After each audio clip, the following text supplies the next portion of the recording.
Seperti biasa, setelah berjamaah asar, para santri Pondok Pesantren Al Barokah berbondong-bondong pergi ke surau untuk ngaji kitab kuning.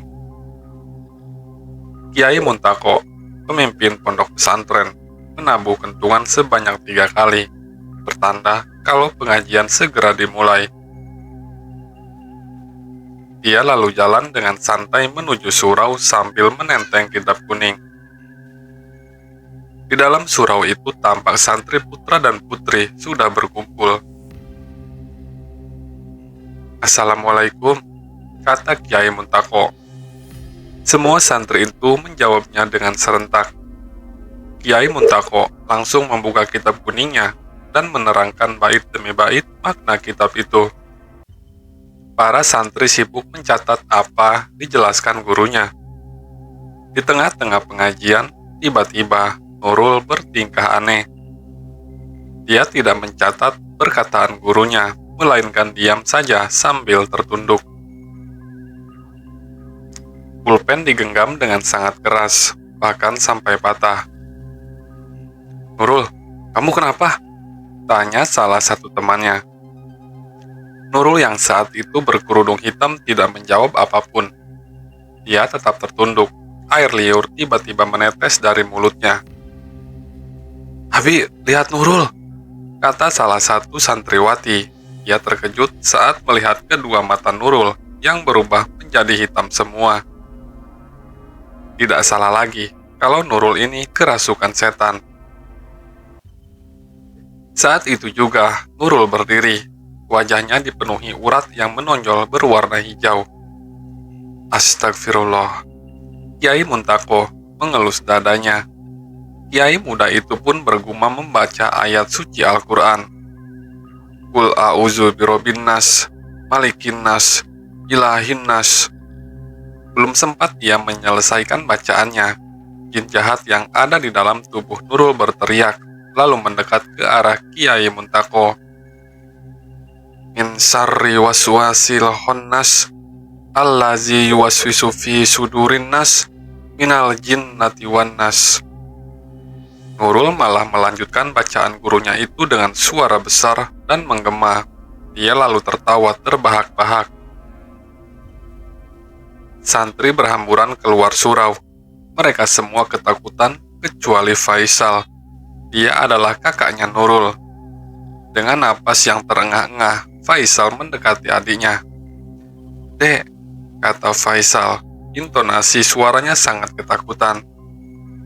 "Faisal, keluar dari surau ini," pinta Kiai Muntako. Tapi Faisal tak mau meninggalkan adiknya dalam kondisi seperti itu. "Dek, sadar dek," teriak Faisal. Nurul membalikan badan lalu menatap Faisal dengan tatapan tajam. Dengan sekejap mata, Nurul mencekik leher kakaknya. Ia pun mengangkat tubuh Faisal. Seketika peci Faisal jatuh. Kedua tangannya menggapai-gapai. Dia kesulitan bernapas. Buru-buru Kiai Muntako menyeruduk tubuh Nurul. Mereka pun terpental.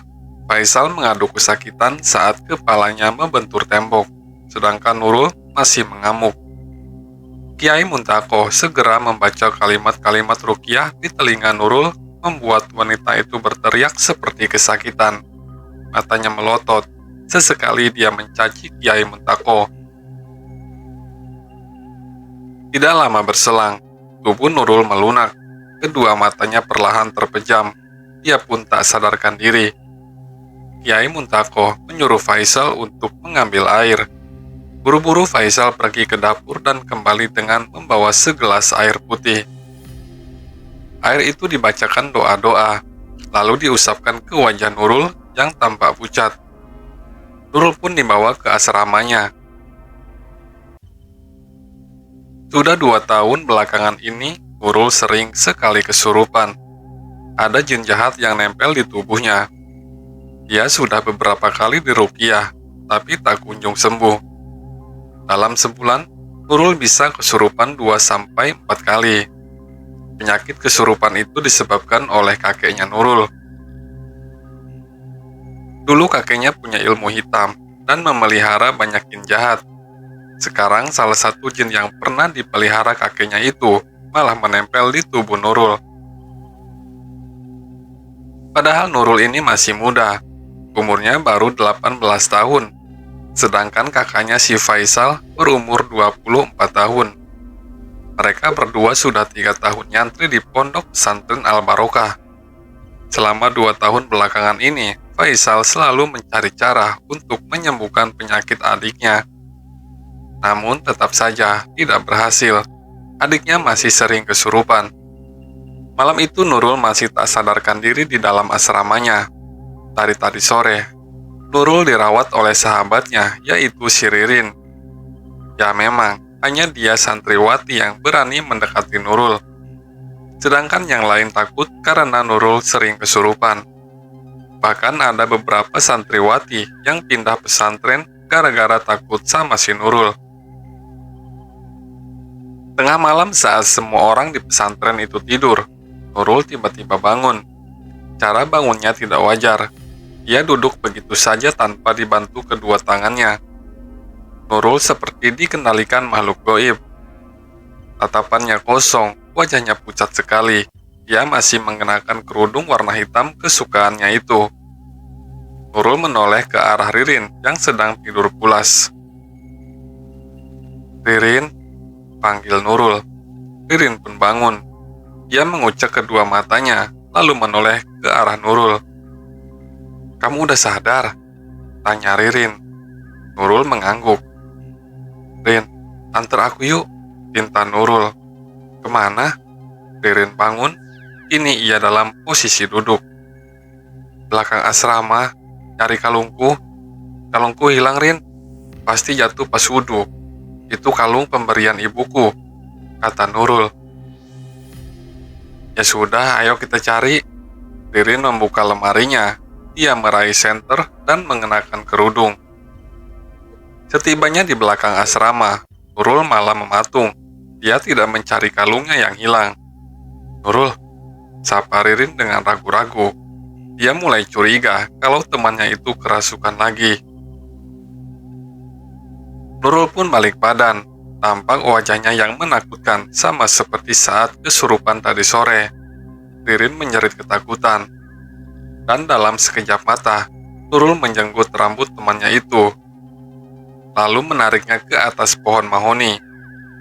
Wanita itu merayap seperti binatang. Ia benar-benar sudah dirasuki jin jahat. Ririn berteriak sekuat tenaga sambil menangis. Ia menggantung di atas dahan pohon itu, sementara Nurul ngerang-erang seperti binatang buas. Tangan kanannya menjinjing rambut Ririn. Kiai Muntaqoh beserta para santrinya berhamburan ke belakang asrama. Semua orang yang ada di sana panik melihat Ririn menggantung di dahan pohon mahoni. Kiai Muntaqoh membaca kalimat-kalimat ruqyah sambil mengacungkan telunjuknya ke arah Nurul. Saat itu juga, Nurul mulai terlihat kesakitan. 5 orang santri muncul dengan menggotong sebuah spring bed besar untuk menahan tubuh Ririn. Nurul menjatuhkan Ririn dan untung saja wanita itu jatuh tepat di atas spring bed, sementara Nurul masih bertengger di atas dahan pohon mahoni. Kalimat-kalimat ruqyah terus dilantunkan oleh Kiai Muntaqoh. Nurul pun terjungkal ke belakang. Dia juga jatuh tepat di atas spring bed sehingga tidak ada luka sedikit pun. Faisal memeriksa keadaan adiknya itu. Dia menangis karena tak tega melihat adiknya yang sering sekali kesurupan. Singkat cerita, 1 minggu kemudian, sudah 5 kali Faisal bermimpi tentang sumur 7 yang ada di puncak Gunung Karang. Dalam mimpinya itu, Faisal didatangi kakeknya sendiri. Kakeknya Faisal memberitahu kalau yang nempel di dalam tubuh Nurul itu adalah lelembut Gunung Karang. Satu-satunya cara agar Nurul bisa sembuh adalah mandi di sumur 7. Sumur itu terletak di puncak Gunung Karang. Faisal dan Nurul harus mendaki gunung itu. Faisal yakin mimpi itu merupakan sebuah petunjuk. Dia harus membawa adiknya ke sumur 7. Itu bukan hal yang sulit. Lagi pula, lokasi Gunung Karang dekat dengan pondok pesantrennya. Faisal bahkan bisa melihat gunung itu dari balik jendela asramanya. Yang membuat Faisal bingung adalah soal perizinan. Yai Muntako pasti tidak akan mengizinkan Faisal mendaki gunung itu, apalagi dengan membawa Nurul. Jadi tidak ada pilihan lain, dia harus membawa adiknya kabur dari pondok. Faisal memang belum pernah mendaki Gunung Karang, tapi dia pernah baca di internet kalau medan pendakian di sana tidak terlalu ekstrim. Faisal yakin bisa membawa adiknya dengan selamat.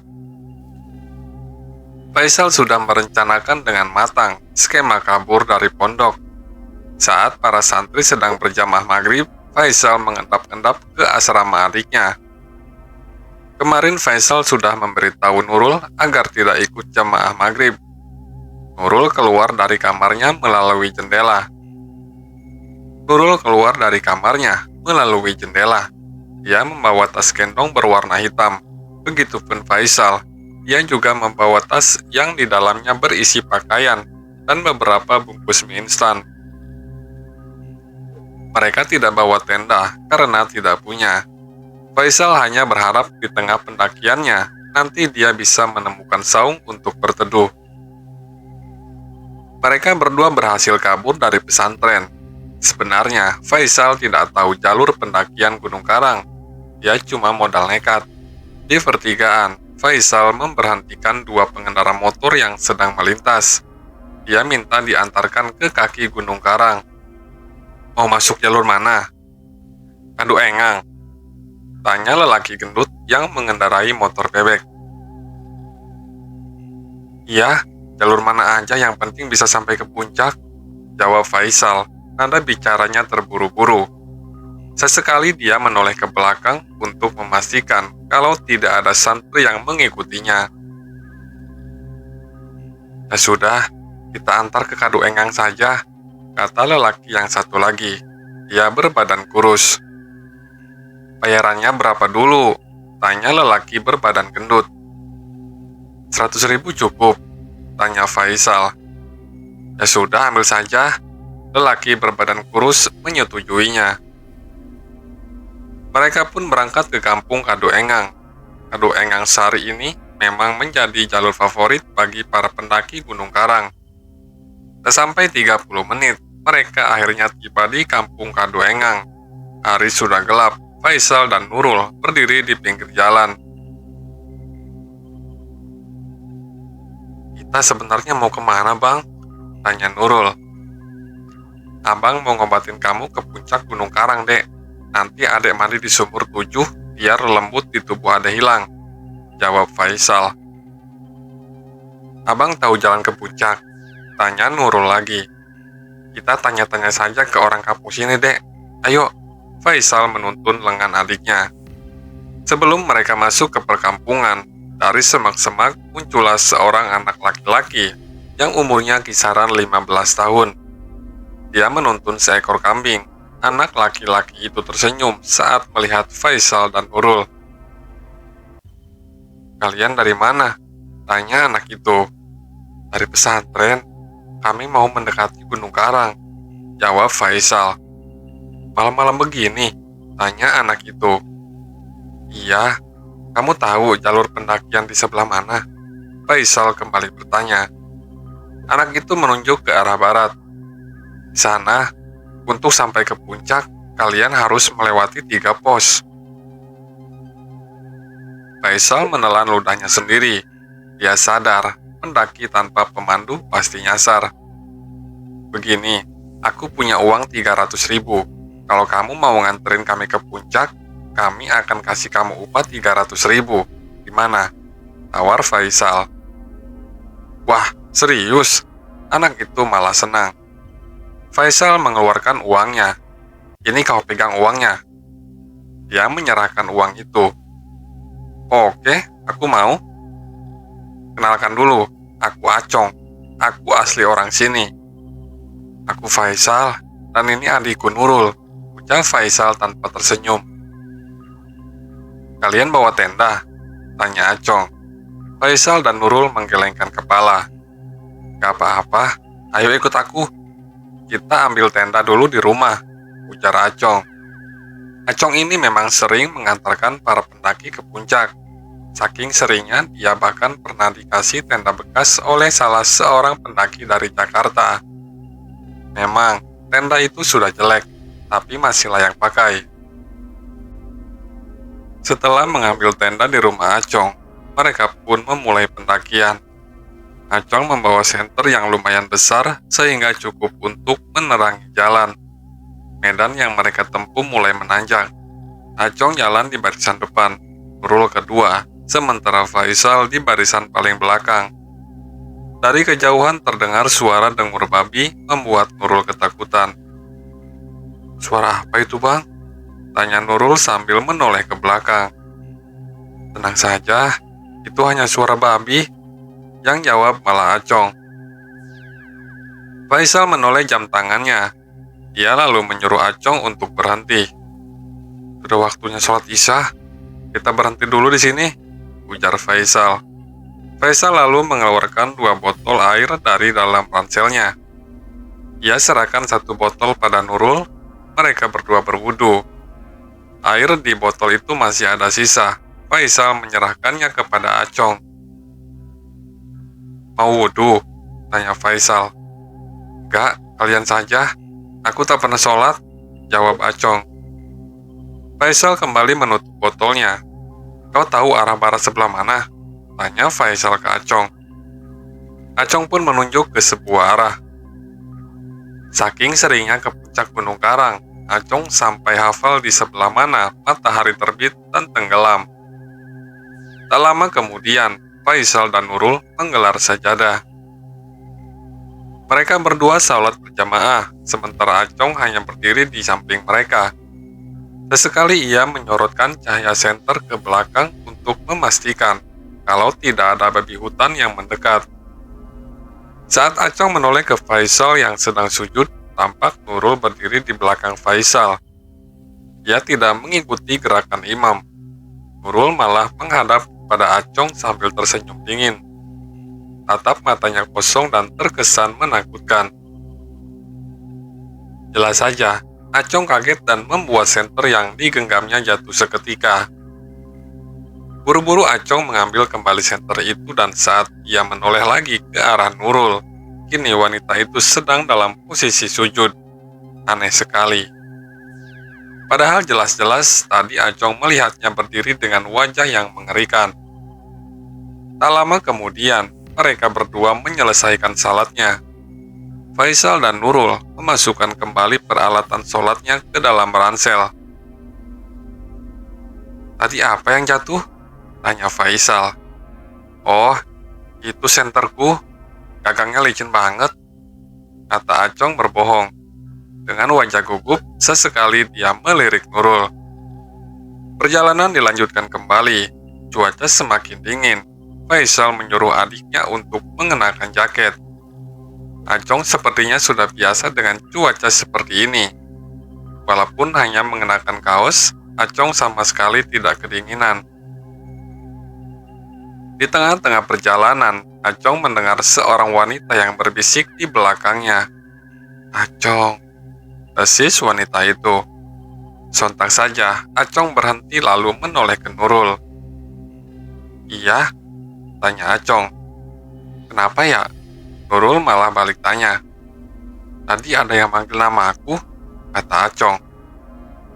Medan semakin curam. Acong mengeluarkan sebuah tali berwarna putih dari dalam tasnya.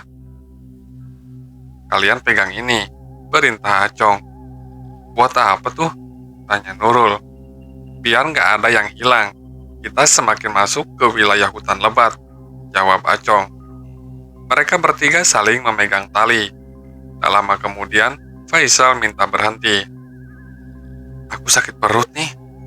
Boleh buang air besar nggak, Cong?" tanya Faisal sambil meringis memegangi perutnya. "Ya sudah, sana ke semak-semak saja," kata Acong. Faisal pun lari ke semak-semak dengan membawa botol air minum.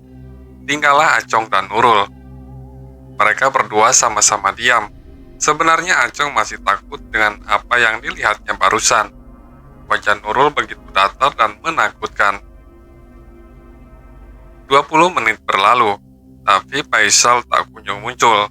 Acong benar-benar heran kenapa buang air besar lama sekali. Karena bosan menunggu, Acong menghampiri semak-semak tempat Faisal buang air besar. Namun Faisal tidak ada di sana. Lalu Acong panik. Dia lalu menggerakkan cahaya senternya ke sembarang arah sambil berteriak memanggil Faisal. Tanpa disengaja, cahaya senternya menyinari 3 sosok manusia yang sedang berjalan ke timur. Tak salah lagi, itu adalah Faisal. Sedangkan 2 orang lainnya adalah sosok yang menyerupai Acong dan Nurul. Sambil berteriak, buru-buru Acong lari mengejar Faisal. "Kak Faisal!" teriak Acong sangat kencang hingga membuat Faisal menoleh kepadanya. Dari kejauhan, Faisal tampak bingung, sebab dia melihat 2 sosok Acong sekaligus. "Kak Faisal, kembali! Jangan terpengaruh lelembut gunung ini." Acong semakin mendekat. Ia mengambil batu sebesar genggaman tangan. "Lihat ini," kata Acong sambil melemparkan batu itu ke arah sosok lelembut. Batu itu pun menembus tubuh mereka seperti menembus kabut. Kedua sosok yang menyerupai Acong dan Nurul kemudian masuk ke dalam kegelapan. Mereka menghilang begitu saja, sedangkan Faisal masih terheran-heran dengan apa yang dilihatnya barusan. Hampir saja dia dibawa oleh lelembut Gunung Karang. Mungkin karena Faisal buang air besar sembarangan di gunung ini. Jadinya jin di gunung itu marah. Untung saja Acong segera datang dan menyadarkan Faisal. Setelah itu Acong menuntun Faisal untuk pergi dari sana. "Ada apa, Bang?" tanya Nurul. Dia juga ikut panik karena barusan mendengar si Acong berteriak memanggil nama Faisal. "Gak ada apa-apa, Dek. Ayo kita pergi dari sini," jawab Faisal dengan ekspresi wajahnya yang tampak panik. Malam semakin larut, mereka akhirnya tiba di pos 1. Di sana ada sebuah gubuk kecil yang ukurannya hanya muat untuk 2 orang saja. "Punten," Acong mengetuk pintu gubuk. Di dalam gubuk ada seorang lelaki tua yang sedang duduk sila. Lelaki itu mengenakan baju dan celana panjang berwarna hitam. "Mangga," jawab lelaki tua sambil menoleh kepada Acong. Suaranya terdengar serak dan berat. "Bah, kalau boleh kami ingin numpang nginap di area sini," kata Acong dengan sangat sopan. "Silakan saja, asal jangan berisik," ujar lelaki tua dari dalam gubuknya. Acong berterima kasih kepada lelaki tua itu. Ia lalu mendirikan sebuah tenda tepat di dekat gubuk si lelaki tua. "Tadi itu siapa?" tanya Faisal. "Yaitu Abah Munjid, juru kunci gunung ini. Dia orang sakti yang bisa berbicara dengan makhluk goib," jawab Acong. Faisal mengangguk-angguk. Belum sempat Acong mendirikan tenda, tiba-tiba Abah Munjid keluar dari dalam gubuknya. Ekspresi wajahnya tampak panik. Napas Abah Munjid terengah-engah seperti habis dikejar-kejar setan. Dia juga menatap Nurul dengan tatapan tajam. "Pergi kalian semua dari sini." Entah apa yang terjadi, Abah Munjid malah mengusir mereka. "Ada apa, Bah?" tanya Acong sambil mengerutkan keningnya. "Wanita itu terkutuk," tunjuk Abah Munjid kepada Nurul. Faisal tidak terima adiknya dikatakan terkutuk. Dia pun langsung menarik lengan Nurul dan pergi dari sana. Tanpa mempedulikan Abah Munjid, buru-buru Acong mengejar mereka. "Kita nyari tempat kemah yang lain saja," kata Faisal dengan nada kesal. Mereka menjauh dari pos 1 untuk mencari tempat berkemah. Tak lama kemudian, Acong berhasil menemukan lokasi yang permukaan tanahnya datar. Ia pun mendirikan tenda di sana. Faisal dengan cekatan membantu Acong. Tak sampai 20 menit tenda itu jadi. Acong tidur di samping kanan Faisal. sedangkan Nurul tidur di samping kirinya Faisal. Sekitar jam 1 dini hari, Acong terbangun karena mendengar suara seseorang di luar tenda. Suara itu terkesan seperti suara seseorang sedang sholat. Allah, itu suara Nurul yang terdengar begitu lirih. Dari dalam tenda, Acong melihat dengan jelas bayangan seorang wanita yang sedang sholat di luar. Dia menoleh ke samping kiri Faisal. Tak ada Nurul di sana. Yang sedang sholat di luar itu pastilah si Nurul. Lantaran saking ngantuknya Acong, lantas tidur kembali. Namun sebelum terlelap, Acong mendengar suara Nurul berubah menjadi seperti suara lelaki tua yang begitu menggema. Allah, suara itu terdengar lirih dan berat. Lalu Acong bangkit. Kini dia dalam posisi duduk. Diperhatikannya bayangan wanita yang mengenakan mukena itu sedang dalam posisi ruku. Karena penasaran, pelan-pelan Acong merayap mendekati pintu tenda. Dia membuka sedikit kain tenda, tapi anehnya sosok wanita yang sedang sholat tadi malah menghilang entah kemana. Cari saya ya, entah dari mana datangnya. Nurul tiba-tiba duduk di dalam tenda. Dia masih memakai mukena. Wajahnya sangat pucat, kedua bola matanya hitam semua. Melihat wajah Nurul yang menakutkan, seketika saja Acong kencing di celana. Dia ingin teriak, tapi tidak bisa. Suaranya seakan tercekat di tenggorokan. Acong buru-buru membangunkan Faisal. Dia sangat ketakutan melihat wajah Nurul seperti itu. Faisal yang saat itu masih dalam keadaan kantuk langsung merogoh ranselnya dan mengeluarkan sebuah Al-Quran kecil. Dia mengarahkan kitab suci itu ke wajah adiknya sambil membaca ayat kursi. Bukannya takut, Nurul malah semakin brutal. Dia mencekik leher kakaknya sendiri. Lalu Acong panik. Dia mencoba menghentikan serangan Nurul, tapi Acong sendiri malah terjungkal. Tenaga Nurul sangat tidak wajar. Faisal semakin tercekik dan kesulitan bernafas. Setan, pergi kau sana. Tiba-tiba terdengar suara Abah Muncit dari luar tenda. Dia mengacungkan goloknya ke langit, disambut riuh angin kencang. Nurul mendongak ke atas sambil berteriak lalu pingsan begitu saja. Abah Muncit menyuruh mereka untuk keluar dari dalam tenda. Nurul dibopong oleh kakaknya. Tampak di luar, Abah Muncit sangat marah. Penampilan Abah Muncit ini sangat khas. Dia punya jenggot juga brewok yang tebal dan berwarna putih. Apa tujuan kalian naik gunung ini? Tanya Abah Muncit. Saya mau menyembuhkan adik saya, Bah. Ini sumur 7. Jawab Faisal dengan terbata-bata. Dia masih menahan sakit di lehernya. Siapa yang menyuruhmu? Tanya Abah Muncit lagi. Seseorang dalam mimpi saya, Bah. Kini Faisal menunduk.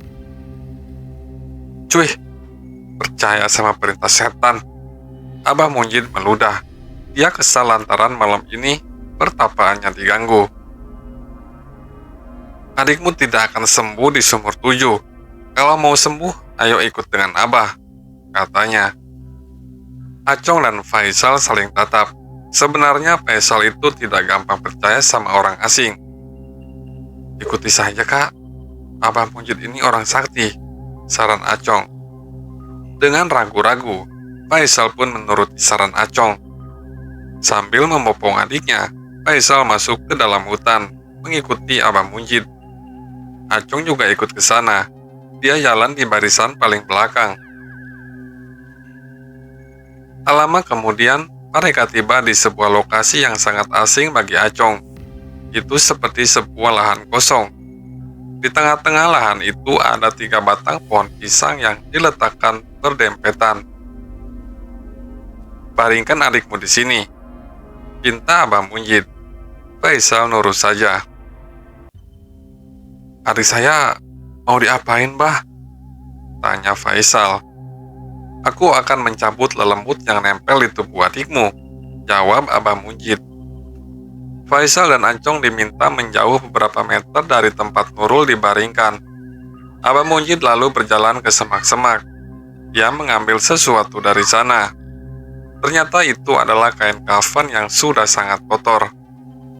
Abah Mujid mengkafani Nurul. Entah ritual apa yang akan dilakukannya. Sebenarnya Faisal sempat protes dan tidak mau adiknya dikafani seperti itu. Tapi lagi-lagi Acong meyakinkan Faisal untuk percaya saja kepada Abah Mujid. Bulan mengambang dengan tenang di langit. Setelah mengafani Nurul, Abah Mujid mulai berkomat kamit membaca mantra. Dia juga melakukan beberapa gerakan seperti sedang memperagakan jurus pencaksilat. Abah Mujid bergumam,